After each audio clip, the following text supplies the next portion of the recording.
Hello students, आप सभी का स्वागत है। तो बच्चों, आज की इस वीडियो में हम क्लास 10th हिस्ट्री का चैप्टर नंबर 5, जो कि इस बुक का ये लास्ट चैप्टर है, print culture and the modern world, इसको समझेंगे, जिसे हम हिंदी में कहते हैं मुद्रण संस्कृति और आधुनिक दुनिया। तो जो नोट्स यहाँ पे आप लोग को मिलेंगे वो इंग्लिश और हिंदी दोनों फॉर्मेट में लिखे गए हैं, ताकि इंग्लिश और हिंदी मीडियम वाले दोनों तरह के स्टूडेंट्स को हेल्प मिल सके। देखो, इस चैप्टर में स्पेशली हम पढ़ेंगे क्या, तो पहले तो ये आपको पता होनी चाहिए। तो इस चैप्टर में हम प्रिंट के पूरे हिस्ट्री के बारे में जानेंगे।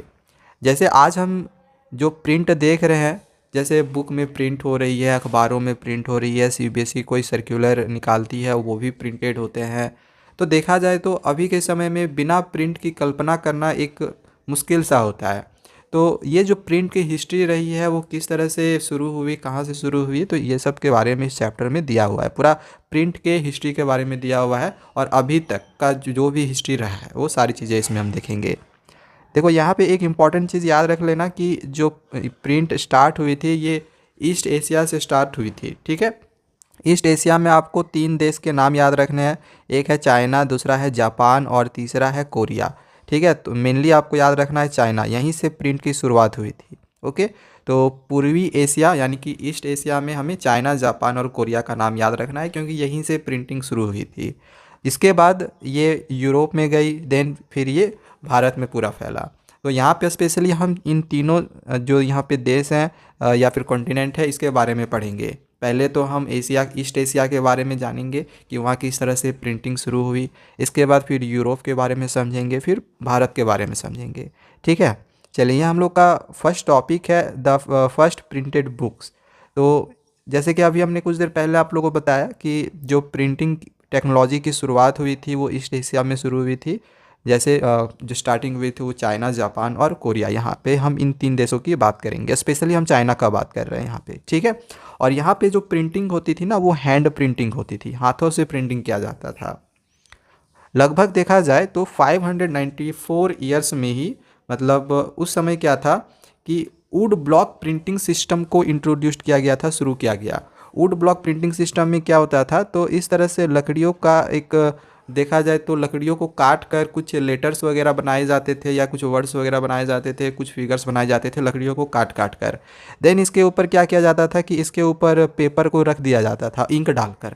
ठीक है, इसमें इस लकड़ी को काट के पहले लेटर बना के इसके ऊपर इंक डाल दिया जाता था, फिर इसके ऊपर में पेपर रख दिया जाता था। तो इस तरह से इसकी जो प्रिंटिंग थी वो होती थी। ठीक है, यहाँ पे एक उदाहरण के द्वारा भी हमने दिखा दिया है कि जैसे आप छोटे बच्चे जब होंगे, इससे पहले तो आपने देखा हुआ होगा कि जो 1 रुपया का सिक्का था, उसको अगर आप उसके ऊपर में अगर आप पेपर रख के उस पर अगर पेंसिल से लाइनिंग करते या उसको स्केच करते हो, तो जो सिक्का होता है उसका एक तरह से कॉपी या एक तरह से जेरॉक्स टाइप में हमें देखने को मिलता है। जो सिक्का होता है वो हमें मिल जाता है। ठीक है, तो वो बिल्कुल इसी तरह से हम बोल सकते हैं, हालांकि वो तो नहीं, बट उसी तरह से हम इसको भी कह सकते हैं।